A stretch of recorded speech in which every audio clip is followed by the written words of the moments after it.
Ovaj recept je dokaz da najbolji gyros možete napraviti kod kuće. I zato odmah krećemo sa pripremom ovog savršenog ručka. Za početak bit će vam potrebno 8 očišćenih bataka.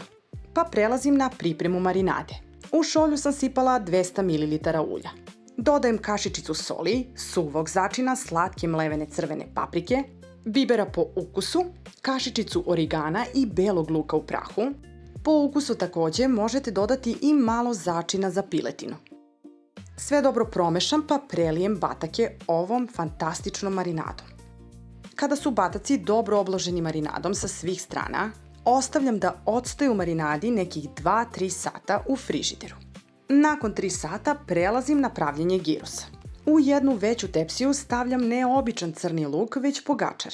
I on mi služi kao stabilno postolje za domaći gyros. U luk zabadam štapiće za ražnjić i oni će čvrsto držati slojeve mesa na mestu. Također, jako bitna stvar, luk se neće raspasti, a štapići za ražnjić sprečavaju pomeranje mesa i omogućavaju da gyros zadrži prepoznatljiv oblik. Rerna je zagrijana na 200 stepeni i sada tepsiju prekrivam aluminijumskom folijom. Tako pokriveno peče se nekih 45 minuta, ali ovo je malo drugačiji način pečenja što ću vam pokazati i u nastavku videa, a dok se peče meso ja prelazim na pravljenje balon lepinja.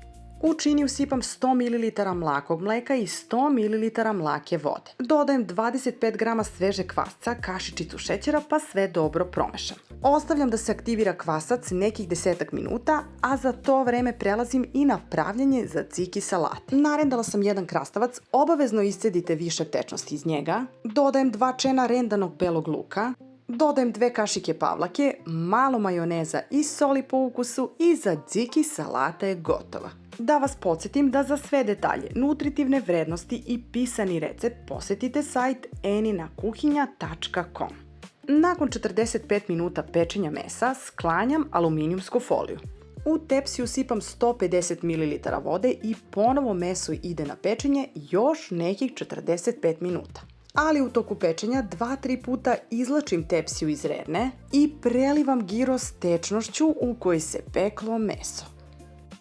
Sada prelazim na pravljenje najmekših balon lepinja ili takozvani grčki pita bread.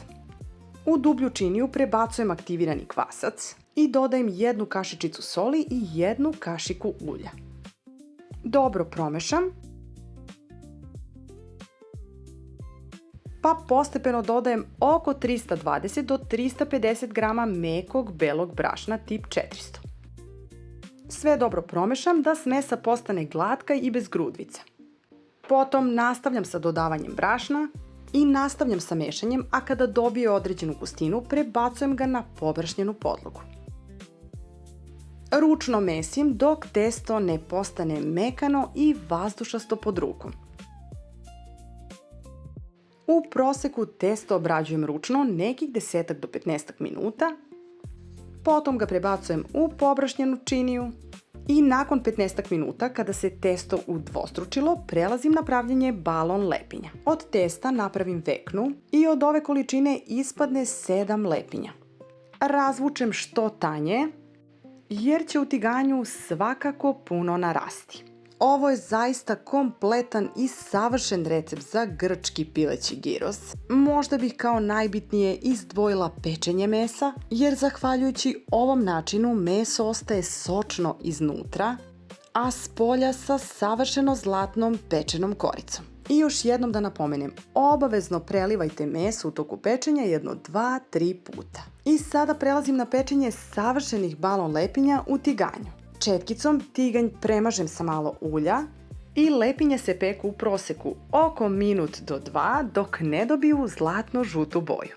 I sa druge strane također svaku lepinju premažem sa malo ulja, a postupak ponavljam dok ne utrošim sav materijal. Ako vam se dopada ovaj recept, ne zaboravite da ga nagradite lajkom i podržite moj kanal. Mislim da je ovo jedan od onih recepata koji se ne zaboravljaju tako lako. Možda je čak i jedan od najzahtevnijih za pripremu, ali rezultat je zaista fantastičan. Pogledajte samo ove balon lepinje kako su mekane. Meso je gotovo. Dok se peklo meso i balon lepinje, također pripremala sam i pomfrit Kao prilog naseckala sam malo paradajza i crvenog luka. Sve je spremno, izvukla sam štapiće iz mesa i krećemo sa slaganjem ovog najukusnijeg girosa u kućnoj varijanti. Meso seckam na sitno. Najmekše balon lepinje premazujem tzatziki salatom. Odozgo dodajem seckano meso i kreće slaganje i rolanje. Po meni je ovo savršen recept za grčki giros kod kuće. A ako se i vama dopao, možete zapratiti kanal Enina kuhinja, Enis Delight za još puno ukusnih i veoma kreativnih ideja.